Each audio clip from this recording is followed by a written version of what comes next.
오래전 태안의 작은 마을에는 바다와 맞닿은 아름다운 해변이 있었습니다. 이 해변에서는 철마다 푸르른 바다와 은빛 모래사장이 샤르르 반짝였고, 그곳에는 봄이 오면 동백나무들이 만개하여 붉은 꽃들이 경이로운 광경을 연출하곤 했습니다. 그런데 이 마을 사람들은 오래전부터 이 동백꽃에 특별한 전설이 깃들어 있다고 믿었습니다. 이 전설은 아주 오랜 옛날 태안 바닷가에서 시작되었습니다. 어느 날 마을의 한 젊은 어부가 풍랑에 휩쓸려 먼 바다로 떠내려가고 말았습니다. 그의 가족과 마을 사람들은 그가 다시 돌아오지 못할까봐 크게 걱정했습니다. 그런데 며칠 뒤 기적같이 그는 무사히 돌아왔습니다. 마을 사람들은 모두 놀라 어떻게 그가 살아 돌아올 수 있었는지 물어보았습니다. 어부는 자신이 죽음을 직면한 순간 갑자기 나타난 아름다운 여인의 도움으로 목숨을 구할 수 있었다고 설명했습니다. 그녀는 바다에서 빛을 내며 나타났고 어부에게 산에서 피어나는 동백꽃의 정령이라고 말했습니다. 이 정령은 어부를 편안하게 해줬고 그에게 집으로 돌아갈 수 있는 길을 보여주었습니다. 그녀는 온화한 목소리로 바람과 파도를 다스릴 수 있는 능력이 있다고 말하며 바다의 모든 생명을 사랑한다고 전했습니다. 어부가 그녀에게 어떻게 은혜를 갚아야 할지를 묻자 정령은 바닷가의 동백꽃을 지키며 그 아름다움을 많은 사람들에게 전해주기만 하면 된다고 대답했습니다. 어부는 마을로 돌아와 정령의 부탁을 전했고, 그 이후로 마을 사람들은 매년 봄이 오면 동백나무 숲을 돌보며 그 아름다움을 기리는 축제를 열었습니다. 그 축제에는 어부의 이야기를 기억하며 동백꽃 정령이 주는 바다의 평온함과 생명이 소중함을 기리는 마음이 담겨 있었습니다. 해마다 이 축제는 점점 더 큰 명성을 얻게 되었고, 전국 각지에서 이 동백꽃을 보러 많은 사람들이 모여들었습니다. 세월이 지나도 마을 사람들은 여전히 그 전설을 잊지 않았습니다. 해마다 동백꽃이 피어날 때면 어부의 이야기는 아이들에게 들려지며 사람들은 어부를 구해준 동백꽃 정령에게 마음속 깊이 감사하는 전통을 지속하게 되었습니다. 그리고 태안의 동백꽃들은 그 전설과 함께 다양하고 많은 사람들의 사랑을 받으며 마을의 상징이 되었습니다. 두 번째 이야기. 오랜 옛날 의정부의 한 작은 마을에는 달이 가득 찬 밤마다 신비로운 경험을 하는 사람들이 많았습니다. 그들은 흔히 달맞이, 산신제라고 불리는 전통 의식에 참여하곤 했습니다. 이 제사는 마을 사람들의 건강과 풍요를 기원하는 중요한 행사로 여겨졌습니다. 마을은 산으로 둘러싸인 깊은 골짜기에 자리 잡고 있어 소박하지만 독특한 전통을 유지하고 있었습니다. 마을 중턱에 위치한 신령스러운 숲은 매년 산신제가 열리는 장소로 마을 사람들은 이곳에서 산신의 축복을 받길 기도했습니다. 겸손한 농부였던 주인공 백종수는 어느 날 밤 산신제에 처음 참석하게 되었습니다. 달빛이 은은하게 비치는 그 밤은 다른 날보다 더욱 아름다웠고, 바람결에 섞인 소리들은 산신을 부르는 주문처럼 들려왔습니다. 백종수는 처음으로 경험하는 신비로운 밤에 어리둥절하면서도 경외감을 느꼈습니다. 제사는 마을의 최고령자가 주관하였습니다. 그는 나무로 만든 오래된 밧줄을 들고 정성껏 제단을 만들었습니다. 이 제단은 구름이 걸터앉는 하얀 봉우리처럼 빛났습니다. 마을 주민들은 그 주위를 둘러싸고 손을 맞잡고 가만히 눈을 감았습니다. 입을 통해 낮고 단조로운 주문이 울려 퍼졌습니다. 산신제를 위해 준비된 음식은 산과들에서 수확한 곡식과 신선한 야생금, 식물들이었으며 분향의 향기는 평화를 불러일으켰습니다. 제사 가운데 주민들은 자신들이 방금 수확한 농작물들을 제단에 올리고 산신께 건강과 복을 비는 기도를 하였습니다. 의식이 진행되는 동안 백종수는 마음 깊은 곳에 성장한 에너지를 느끼기 시작했습니다. 마치 산신이 그들 사이를 떠도는 것 같은 착각에 빠졌습니다. 그가 눈을 떴을 때 사람들이 하나둘씩 눈물을 흘리는 걸 보고 놀랐습니다. 그것은 슬픔의 눈물이 아닌 순수한 감사의 눈물이었습니다. 산신은 그들에게 풍요로운 수확을 약속한 것 같았습니다. 달빛 아래 제사가 종료될 무렵 마을 사람들은 여전히 강력히 결속된 느낌을 받았습니다. 그들은 서로를 끌어안으며 산신의 축복을 기뻐했습니다. 백종수는 그 순간이 자신에게도 평생 잊지 못할 기억이 될 것이라는 것을 깨달았습니다. 의정부의 달맞이 산신제는 단순한 전통 이상의 의미를 지니고 있었습니다. 그것은 마을 주민들 사이의 유대감을 강화시키고 오랜 시간 동안 공동체를 지탱해준 신비로운 순간들을 선사했습니다. 백종수와 마을 주민들은 매년 달이 가득 잘 때마다 이 특별한 밤을 기약하며 그들의 역사와 전통을 이어가는 즐거움을 남겼습니다. 세 번째 이야기. 옛날 옛적 지금의 의정부 지역에 작은 마을이 있었어요. 그 마을에는 아름답게 펼쳐진 대숲이 있었고 주민들은 그곳을 신성하게 여겼어요. 마을 사람들 사이에는 대숲에 선녀가 내려온다는 전설이 전해져 내려왔는데 사람들 중 그 누구도 그 선녀를 본 적이 없었답니다. 그 마을에 강동이라는 이름을 가진 착하고 성실한 나무꾼이 살고 있었어요. 강동은 부모님이 일찍 돌아가시고 혼자서 힘들게 생계를 이어가고 있었죠. 그러던 어느 날 강동은 대숲 가까이에 있는 나무들 중 쓸만한 나무가 없나 찾아 나섰어요.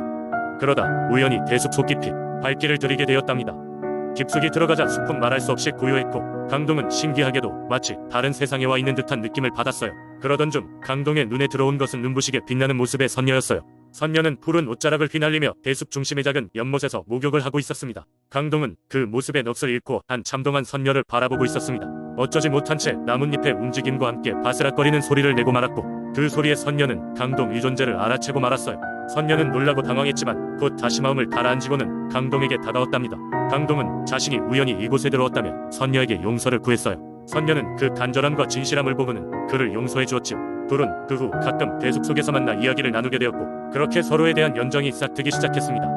그러나 선녀는 하늘의 규율을 거역할 수 없어 결국 하늘로 돌아가야 한다는 사실을 강동에게 고백했어요. 작별의 순간 선녀는 대숲 속의 오래된 나무 아래 자신이 다시 돌아오리라는 약속을 남기고 사라졌답니다.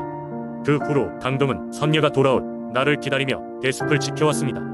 그가 남긴 이야기와 그에 대한 마을 사람들, 믿음은 시간이 흘러도 쉽게 사라지지 않았고 어느새 마을의 전설이 되었습니다. 대숲은 여전히 그 자리에 남아있으며 그곳을 찾는 사람들은 여전히 강동과 선녀가 다시 만날 날이 올 것이라 믿는답니다. 의정부 대숲 이야기는 마을 사람들이 마음속에 깊이 자리 잡았고 대숲은 여전히 신성한 장소로 여겨지고 있습니다. 마을 사람들은 때때로 그곳을 찾아가 마음을 정화하고 강동과 선녀의 사랑 이야기를 떠올리며 그들의 전설을 이어가고 있답니다. 네 번째 이야기. 옛날 옛적 강원도의 작은 마을 화천에 수아라는 이름의 강력한 무리 여신이 살고 있었다고 전해진다. 화천 사람들은 수아 여신을 섬기며 그녀에게 물과 풍성한 수확을 기원하였다. 수아는 한여름 무더위가 기승을 부릴 때마다 투명한 물방울로 이루어진 빗줄기를 마을에 내려줘 사람들과 땅을 적셔주곤 했다. 그녀는 특히 아이들을 좋아했는데 아이들이 냇가에서 놀다가 지치면 수아는 살포시 물을 보내줘 아이들이 마르지 않게 했고 햇빛에 반짝이는 물방울을 이용하여 아름다운 무지개를 피워 그들에게 웃음을 선사하곤 했다. 그러던 어느 날 마을에는 길고 무서운 가뭄이 찾아왔다. 마을 사람들은 기우제를 올려도 기도를 드려도 비가 내리지 않아 땅은 갈라졌고 농작물은 모두 말라가고 있었다. 사람들은 수아 여신에게 간절히 기도하기 시작했다. 그녀를 향한 기도가 하늘에 닿아 비가 내리기를 바라며 남녀노소 할 것 없이 마을 사람들이 한데 모여 제단 앞에서 정성껏 기도를 올렸다. 그들은 수아에게 가장 아름다운 꽃들을 바치고 그해 첫 수확한 곡식과 과일을 제물로 올렸다. 한 달간의 기도 끝에 마침내 수아는 사람들의 애타는 마음을 듣게 되었고 덩푸른 구름을 몰고 와 하늘을 덮더니 붉은 빗줄기가 대지를 적시기 시작했다. 마을 사람들은 황금빛 곡식을 수확할 수 있었고 그해 겨울을 따뜻하게 날 수 있었다. 수아 여신은 그 후로도 오랫동안 마을에 사랑과 축복의 표시로 1년 내내 비를 골고루 내리게 했고 마을 사람들은 그녀의 은혜에 보답하고자 해마다 큰 제사를 지내며 화천의 전통과 문화를 이어나갔다. 수아 여신의 존재는 그들에게 단지 신앙이 아닌 그 자체로 삶의 일부가 되었다. 오늘날까지도 화천에서는 수아 여신의 전설이 전해지고 있으며 수아의 축제를 통해 사람들은 과거와 현재를 잇는 그 연결을 소중히 여기고 있다. 이 축제에서는 마을 사람들이 함께 춤을 추고 노래하며 그녀에게 감사의 마음을 전하며 마을의 번영을 기원한다. 수아의 전설은 자연의 소중함을 일깨워주고 인간과 자연이 함께 살아가야 함을 가르쳐주고 있다. 다섯 번째 이야기. 오늘은 거제도의 깊은 숲속에 숨겨진 전설적인 바위, 용바위에 대한 이야기를 소개하겠습니다. 이 이야기는 몇 세대에 걸쳐 부전되어 내려오는 신비로운 이야기로 거제 민속 신앙의 한 부분으로 여겨집니다. 옛날 옛적 거제도의 한 작은 마을에 선조들이 살고 있었습니다. 이 마을은 주변에 깊은 산과 푸른 바다를 끼고 있어 자연이 주는 풍요로움 속에서 사람들은 평화롭게 생활했습니다. 그러나 마을 사람들은 항상 바다와 산의 신령들에게 감사하고 두려움을 함께 지니고 생활했습니다.